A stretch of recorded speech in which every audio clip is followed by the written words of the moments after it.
Hi నమస్తే. ఈరోజు మనం రెడ్ ప్లమ్ ఫ్రూట్ గురించి తెలుసుకుందాం. అలానే ఈ ఫ్రూట్స్తో జామ్ ప్రిపేర్ చేసుకుందాం. పిల్లలు అయితే చాలా ఇష్టంగా తింటారు. బ్రెడ్ అండ్ చపాతీకి చాలా బాగుంటుంది. దీనివల్ల హెల్త్ బెనిఫిట్స్ అయితే చాలానే ఉన్నాయండి. సీజనల్ ఫ్రూట్ కాబట్టి డెఫినెట్లీ మీరందరూ ఈ ఫ్రూట్స్ అనేవి తినడానికి ప్రిఫర్ చేయండి. ఈ రెడ్ ప్లమ్ ఫ్రూట్స్లో antioxidants and vitamins, minerals, dietary fibre అనేది చాలా పుష్కలంగా ఉంటుంది. విటమిన్ సి అండ్ పొటాషియం ఉంటుంది. ముందుగా మనం కట్ చేసుకున్న ప్లమ్ ఫ్రూట్ పీసెస్ని ఒక ప్యాన్లోకి తీసుకుని కుక్ చేసుకోవాలి.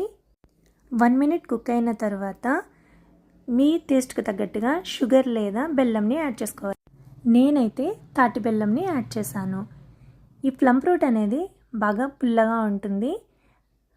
మీ స్వీట్నెస్కి తగ్గట్టుగా షుగర్ లేదా బెల్లంని యాడ్ చేసుకోండి. నేనైతే తాటి బెల్లంని యూస్ చేశాను.